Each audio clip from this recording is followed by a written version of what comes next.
দুঃখের বিষয় কিছু মানুষ লাগাতার, আমি আবারও বলছি, কলকাতার যারা বুদ্ধিজীবীরা রয়েছেন তাদেরকে আমি এই ছবি দেখাতে চাই। আমি সেই সমস্ত উদারপন্থী মানুষদের দেখাতে চাই যারা শেষ নিঃশ্বাস অবধি বলবেন না না না না না, আমরা হিন্দুত্বের হয়ে, আমরা সনাতনীদের হয়ে লড়ব না। এটা করার মানে নাকি সাম্প্রদায়িক হয়ে যাওয়া। সাম্প্রদায়িকতা কোনটা? এই লাল তাগা খুলতে বলা, পুজো বন্ধ করে দেওয়া, বাচ্চা মেয়েগুলোকে বলা যে কাল থেকে তুমি হিজাব পরে আসবে, কোনটা সাম্প্রদায়িকতা আর কোনটা অসাম্প্রদায়িকতা? লাল তাগা আমি একবার দেখানোর চেষ্টা করবো, ফুল ফ্রেমে দেখানোর চেষ্টা করবো। লাল তাগা পরে এই দিদি কি বলছেন একবার শুনবো। ভারত থেকে এসেছি, আমরা ভারত থেকে এসেছি, যে হাতে যাদের লাল তাগা তাড়াতাড়ি তাদের ভারত পাঠা। এর মানে কি? হাতে লাল তাগা কাদের থাকে? অবশ্যই সনাতনীরা হাতে লাল তাগা পরে সুন্দরভাবে এই শাহবাগে মিছিল দিয়েছে, হাতে যাদের লাল তাগা তাড়াতাড়ি তাদের ভারত পাঠা। ভাই আমরা ভারত থেকে এসেছি, আমরা ভারত থেকে এসেছি, আমাদের কেন ভারত পাঠাতে হবে? আমাদেরকে এই দেশে জন্ম হয়নি? মন্দিরে তো ওই যে মহারানী ভিক্টোরিয়া যে কোহিনূর নিয়ে গেছিলেন ভারত থেকে, এমন কোন মহামূল্যবান সম্পত্তি তো মন্দিরে নেই যে মন্দির পাহারা দিতে হবে। আমার মন্দির পাহারা দেওয়ার কোনো প্রয়োজন নেই। মন্দিরে যাতে পাহারা না লাগে সেই ব্যবস্থা চাই। মন্দির পাহারা দেওয়া কোনো সুনাম ধন্য কাজ না। মন্দির কবে পাহারা দেয়? যদি মন্দির অনিরাপত্তায় ভোগে, যদি মন্দিরে হামলা হওয়ার ভয় থাকে, তখন মানুষ মন্দির পাহারা দেয়। তাহলে তার মানে নিশ্চয়ই আমাদের দেশে মন্দির হামলার ভয় আছে, তাই মন্দির পাহারা দিচ্ছে। তাহলে আপনি আগে মন্দির যাতে হামলা না হয় সেটা নিশ্চিত করুন, পাহারার কোনো প্রয়োজন নেই।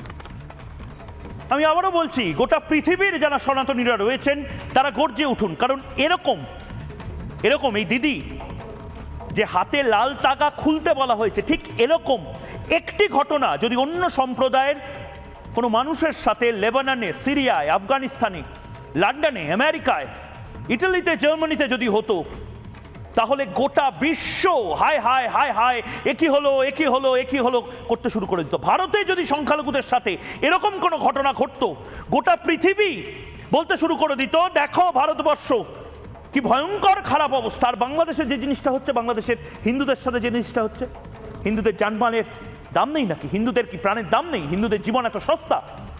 আবারও বলছি, বাংলাদেশে বা পূর্ব পাকিস্তানে বা পূর্ববঙ্গে হিন্দুরা যে জনসংখ্যা তাদের ছিল সেটা ক্রমাগত কমছে। যে সংখ্যক হিন্দু এখনো আছে, দয়া করে তাদের বাঁচান, তারা বিপদে পড়ছে। বাংলাদেশে কমছে হিন্দু বাঙালি। আবারও মনে করিয়ে দিচ্ছি, 1941 সালে হিন্দু বাঙালি ছিল 28%। তারা মনে করলো স্বাধীনতার পরে ওপার থেকে কলকাতা বা পশ্চিমবঙ্গে বা ইন্ডিয়ার দিকে চলে আসলে তারা নিরাপদ থাকবে। কিছু মানুষ তারা কনভার্ট হয়ে গেল, তাদের বাধ্য করা হলো কনভার্ট করতে। 28 থেকে 22%, 1951-এ 22% নেমে গেল, 6%, তাও মেনে নেওয়া যায়। চায়না যুদ্ধের সময় 1961 সালে 18.5%। তখন তো ওপার থেকে এপারে আসার কোনো ব্যাপার নেই। কিছু মানুষ এলো, কিন্তু বাকি মানুষ আবার কনভার্ট হয়ে গেল।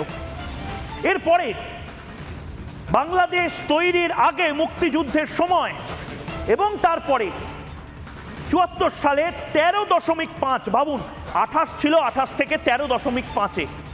এরপরে 80-র দশকে দেখুন 1981 সালে 12.1, ক্রমবর্ধমান, কমছে, একটু একটু করে কমছে।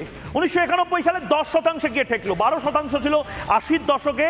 90-এর দশকে 10% হিন্দু বাঙালি, বাকি সব কনভার্ট হয়ে গেল, সব বদলে ফেলা হয়েছে।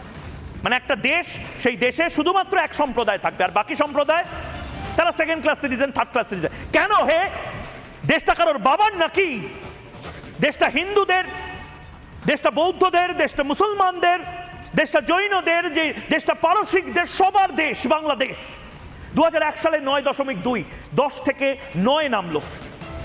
2011 সালে 8.4। এরপরে আর জনসংখ্যা বা আদমশুমারি কাউন্টই হয়নি। 8%, সেটা কমে এখন বলছে 7%। এই 7% মানুষকে প্রোটেকশন দিতে হবে, কারণ বাংলাদেশের সংখ্যালঘুরা কি বলছে একবার শুনবো। নিহার বাবু, আপনাদের এই মুহূর্তে মূলত সবচেয়ে বড় আতঙ্কটা কি একবার যদি বলেন। আসলে আমাদের বলতে এই মুহূর্তে সবচাইতে আমি যেটা বুঝি যে আমরা আতঙ্কে শুধু নয়, আপনি দেখেন আমাদের যে ভবিষ্যৎ প্রজন্ম যারা আছে, বর্তমানে যারা আছে, আমরা প্রশাসন থেকে যেখানে যাই, প্রশাসন বর্তমানে স্বাভাবিক অবস্থায়, সেনাবাহিনী কি করবে, একটা বহরে তারা থাকে 20,000 আর বাহিনী থাকে 150 জন, তারাও নিরুপায় হয়ে দাঁড়িয়ে থাকে। এবং বাংলাদেশ সেনাবাহিনী আমাদের সর্বোচ্চ সর্বস্তরে নিরাপত্তা দেওয়ার চেষ্টা করছে। একই সাথে বর্তমান সরকার যে আছে সে সম্পূর্ণ ব্যর্থ। সংখ্যালঘু 5ই আগস্টের পর থেকে এই পর্যন্ত নিরাপত্তা দিতে বর্তমান সরকার সম্পূর্ণ ব্যর্থ। না, তারা তো মন্দিরে বলছে যে মাদ্রাসার ছেলেমেয়েরা তারা মন্দির পাহারা দিচ্ছে, তারা কি বলছে? আর্মিরা মন্দির পাহারা দিচ্ছে।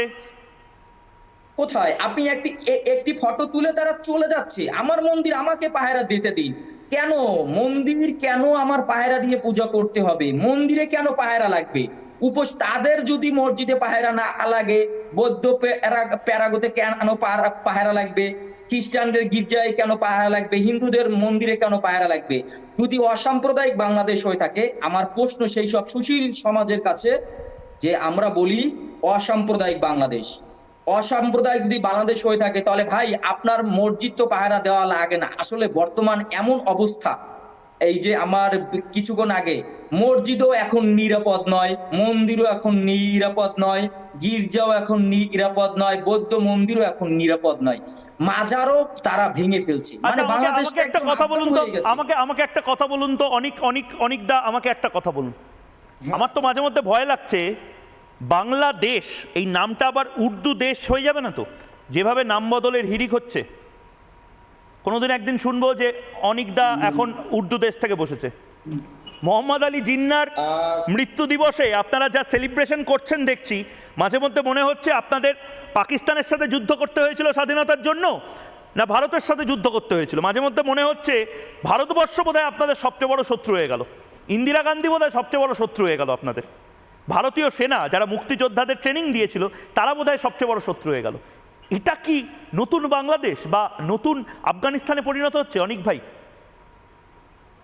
না না, আসলে নতুন বাংলাদেশ নাই, এটা আসলে কি ওনাদের আস্ফালন আর কি। যে কিছু কিছু মানুষ এখন আস্ফালন, ওনাদের মনে করছেন যে ওনাদের ক্ষমতা পেয়ে গেছেন, এখন কেউ কোনো কিছু বলছে না, গভর্নমেন্ট কোনো কিছু বলছে না, প্রশাসনও অনেক দেরিতে আসছে।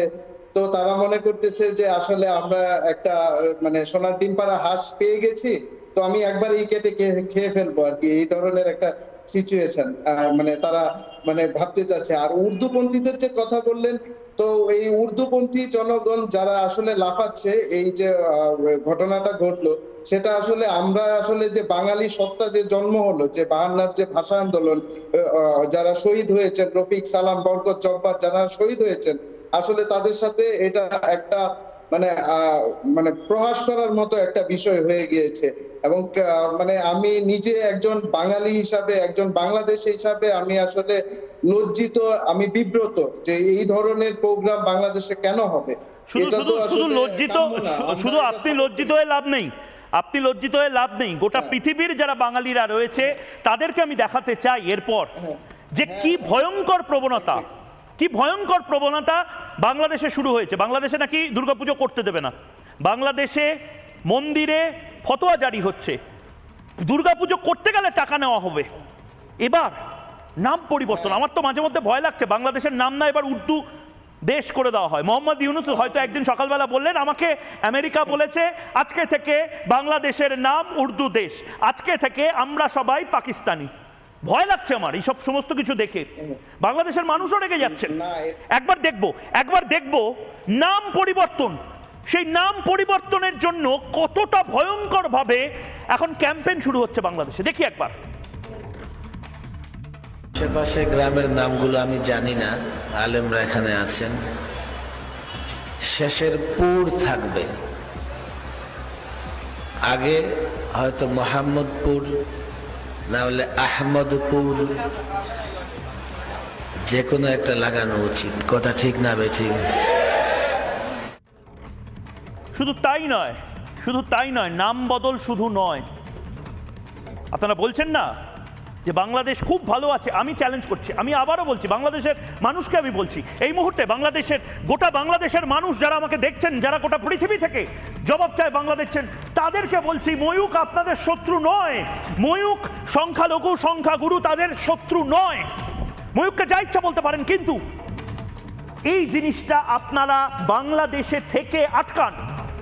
বাংলাদেশ মোহাম্মদ ইউনূস চালাতে পারছেন না, বাংলাদেশকে পুরো বেচে দেবে আমেরিকার হাতে। আমেরিকা বাংলাদেশকে গোলাম বানিয়ে রাখতে চায়। আজ Mohammad Yunus stand up sit down হচ্ছেন।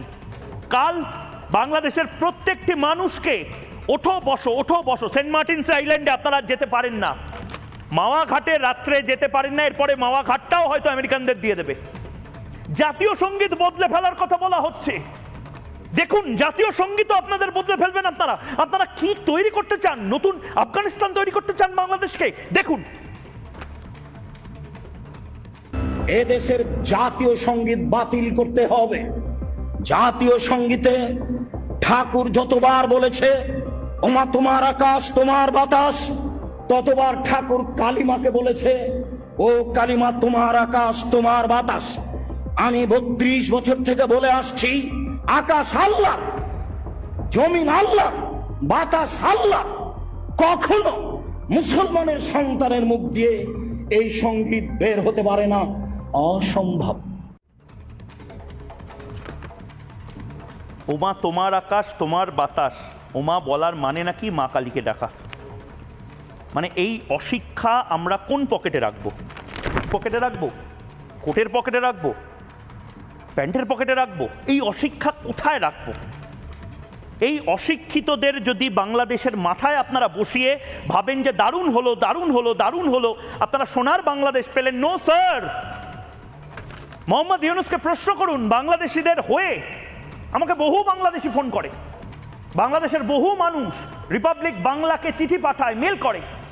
আজ তাদের হয়ে মোহাম্মদ ইউনূসকে, আমি জানি মোহাম্মদ ইউনূসকে এই প্রশ্নগুলো বাংলাদেশের বহু মিডিয়া করতে পারবে না ভয়। আমি সমব্যথী সেই সমস্ত সাংবাদিকদের সাথে যাদেরকে আসলে গলা চিপে রেখে দেওয়া হয়েছে বাংলাদেশে। মোহাম্মদ ইউনূস এবং তার সরকার, তার দুর্বল সরকার মার্কিন যুক্তরাষ্ট্রের দালালি করতে গিয়ে বাংলাদেশের মানুষকে গোলাম বানাচ্ছে। আজ আমি বাংলাদেশের মানুষের হয়ে মোহাম্মদ ইউনূসের কাছে জবাব চাইছি। আজ জবাব চায় ওপার বাংলার মানুষ। মোহাম্মদ ইউনূস জবাব দিন। বাংলাদেশিরা জবাব চায়, রাতে মাওয়া যেতে কেন নিষেধাজ্ঞা জারি হয়েছে? মাওয়া ঘাটে একটা সময় ইলিশ মাছ খেতে, উদযাপন করতে সংখ্যালঘু সংখ্যাগুরু সবাই যেত, কেন সেখানকার ট্রাফিক এত কমে গেছে? সেখানের মানুষ কেন এখন যেতে ভয় পাচ্ছে? এবং মাওয়া ঘাট নিয়ে শুধু লাফালাফি করছি? দ্বিতীয় প্রশ্ন, সবচেয়ে বড় প্রশ্ন, সেন্ট মার্টিনসে যেতে কেন লাগবে রেজিস্ট্রেশন? কেন লাগবে? মোহাম্মদ ইউনূস, বাংলাদেশের মানুষ আজকে সিদ্ধান্ত নিক। মোহাম্মদ ইউনূস যে গোলাম বানিয়ে রাখতে চাইছে সমস্ত বাংলাদেশিদেরকে, বিদেশি সংস্থা কেন এড়িয়ে যাচ্ছে বাংলাদেশ? এটা প্রশ্ন করুন। মোহাম্মদ ইউনূস তো বড় বড় লেকচার মেরেছিলেন, মোহাম্মদ ইউনূস তো নোবেল পেয়েছেন। এই যে আমেরিকার সাথে গলাগলি করতে গিয়ে আমেরিকান কতগুলো কোম্পানি বাংলাদেশে আসছে, রাতে মাওয়া ঘাটে কেন যাওয়া যাচ্ছে না সেন্ট মার্টিনসে? এর পরের প্রশ্নটা দেখুন, সেন্ট মার্টিনসে সবচেয়ে বড় প্রশ্ন, এটা আপনারা প্রশ্ন করুন। ধরুন ভারতীয়রা তারা আন্দামান নিকোবরেই যেতে পারে না, ভারতীয়দেরকে বম্বে, মুম্বাই, দিল্লি বা হয়তো কলকাতা শহরে যাওয়ার জন্য রেজিস্ট্রেশন নিতে হয়। এটা কখনো হতে পারে? আপনারা মাথায় আপনাদের কি যা পাচ্ছে মোহাম্মদ ইউনূস বুঝিয়ে দিচ্ছে, আর আপনারা বুঝে যাচ্ছেন। আপনারা তো ইন্টেলিজেন্ট। বাংলাদেশের সাধারণ খেটে খাওয়া মানুষ তো চালাক চতুর জানতাম, বোকার মতন কেন মোহাম্মদ ইউনূসের কথায় তারা লাফাচ্ছেন? মোহাম্মদ ইউনূস আমেরিকার দালালি করছেন বলে গোটা পৃথিবীর এক সংখ্যক মানুষ মনে করছে।